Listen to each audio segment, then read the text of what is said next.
quais cuidados você precisa ter com a égua gestante aí no teu rancho.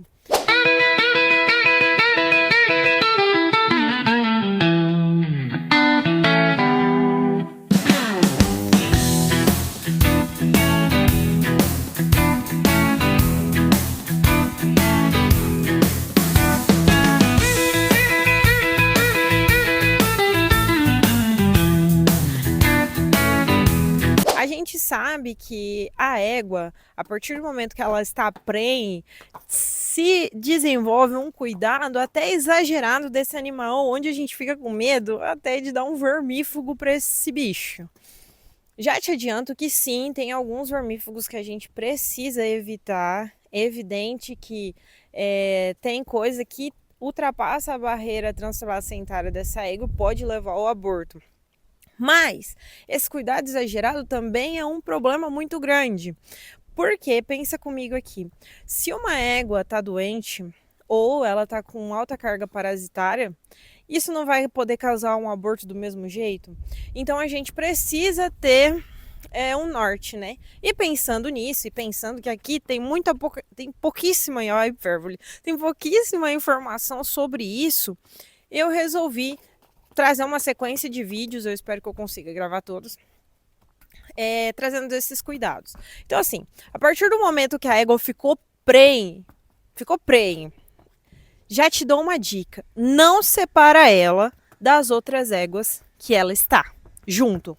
Então, por exemplo, ou você fez monta natural, ou você fez inseminação artificial, ou fez transferência de embrião, não importa. E ela tá em um lote com outras éguas.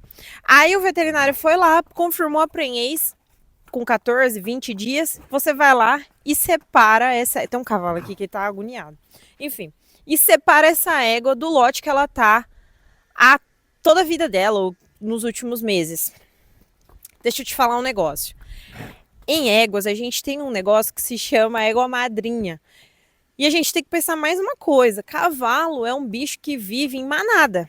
E então, quando ele já está socializado em um ambiente, a gente separando ele bruscamente desse ambiente, você vai causar um estresse que você não quer. Acredite em mim, você não quer esse estresse.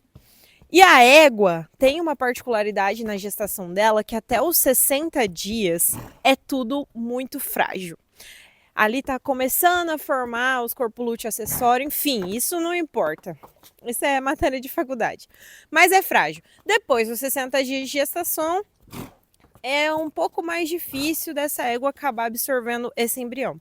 E quando a gente faz esse estresse, né, faz esse manejo desnecessário, essa égua sofre um estresse que pode causar a lise ali daquele corpo lúteo e ela simplesmente perder esse embrião. Vou colocar esse microfone aqui que eu acho que é mais fácil. Então, a dica é, não separe imediatamente essa égua do lote quando ela ficar prenhe. Depois dos 60 dias, você pode separar ela para um lote de égua prenhe. Então, vamos lá. A égua ficou prenha, ela tá ali no lote que ela já estava antes, que seja égua de reprodução, né? As éguas que estão para reprodução que ainda estão vazias, ela vai continuar ali até os 60 dias de gestação. Não pode, ela não pode continuar ali. Então você tem que ter uma égua madrinha, que geralmente é uma égua mais velha, que já tá com ela naquele lote e você vai mandar as duas pro lote de égua prenhe. Assim você evita esse estresse. Então a primeira dica é essa: não separe a égua gestante de cara de maneira brusca e joga ela sozinha num pasto. Ela tem que ter uma égua madrinha. A segunda dica muito importante de égua prenhe é: você precisa fazer o controle de verminose desses animais. Então você precisa fazer o controle sanitário dessas éguas. Começando em vermifugação, é muito importante a gente fazer vermífugo em égua prenhe, com ressalva de alguns medicamentos. Mas eu tenho um material que é o passo a passo desde quando a égua ficou prenhe até o potro desmamar. E lá tem um calendário sanitário, tanto de vacina quanto de vermífugo. Aí é só clicar no link da bio aqui que você já vai ser mandado para a página dele lá, você vai ver tudo o que tem e pode realizar a compra. Inclusive, essa planilha é a que eu uso na consultoria dos lugares que eu faço reprodução e faço acompanhamento de neonato. Então, a gente tem sim que tomar cuidado com alguns animais, com alguns princípios ativos que a gente usa, mas a gente tem que fazer. Como a gente sabe que o protocolo está funcionando? Através de OPG, que é a contagem de ovos por grama. Então, você pode chamar o teu veterinário que te atende aí para fazer a coleta das fezes desses animais e ver se está dando certo esse protocolo que vocês estão utilizando. Outra coisa que é muito importante, que eu uso muito na minha rotina, é vacinação durante toda a gestação. É uma vacinação estratégica, é uma vacinação que eu utilizo pensando em prevenção de aborto e posteriormente em aquisição de imunoglobulina para o colostro que vai ser gerado para o potro. E isso também está disponível nesse material que eu falei para vocês há pouco. E então a gente precisa fazer. Uma dica bônus aqui de controle sanitário é: quando a égua faz 60 dias de confirmação de prenhez, e quando ela confirma, eu faço streptomicina, pensando na leptospirose. Então eu faço streptomicina quando confirma e streptomicina com 60 dias. Tem a Pronto Strep, tem uma outra marca lá que agora eu esqueci o nome, mas enfim, não importa. Só tem que fazer o cálculo lá certinho para o peso desse animal e já faz pensando na prevenção de leptospirose. E pensando lá no finalzinho da gestação dessa égua, ela tem que ter um mojador. E o mojador precisa ser perto da sede.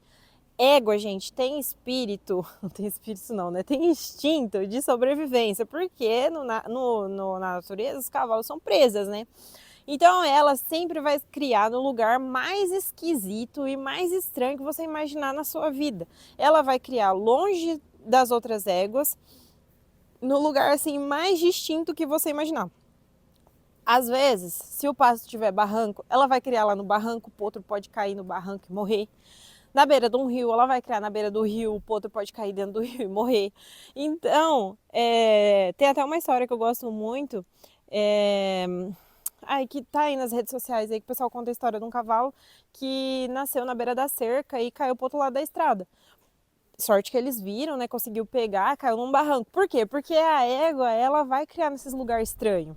Porque ela não pode esperar a surpresa, né? Ninguém pode incomodar ela ali durante o parto. Inclusive, o parto de égua é muito rápido já por causa disso. Então, o mojador tem que ser um pasto limpo, plano ali, bonitinho, perto da sede, para daí você conseguir ter o controle da situação. Então você vai conseguir ver o que está acontecendo todos os dias. As éguas, elas geralmente criam de madrugada ou à noite. Então se acontecer alguma coisa, no outro dia de manhã você já vai ver.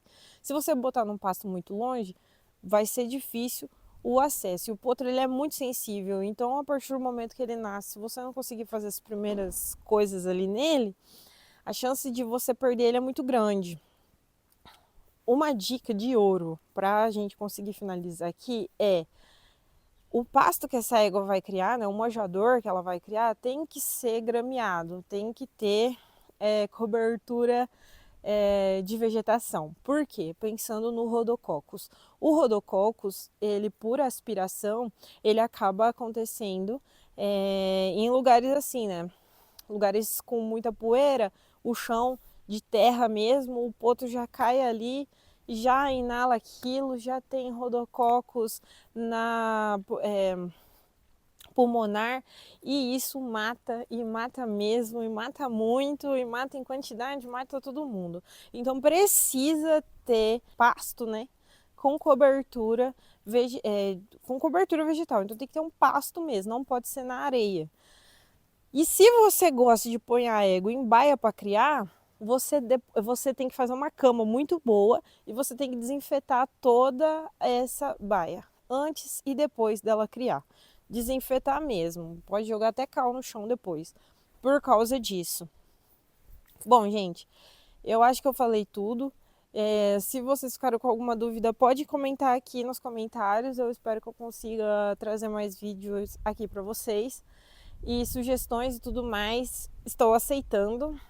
E para quem não me segue no Instagram, meu arroba é o mesmo daqui, Stephanie Nardoni. Lá eu apareço nos stories e dou dica e tem caixinha de pergunta também. Beijos, obrigada.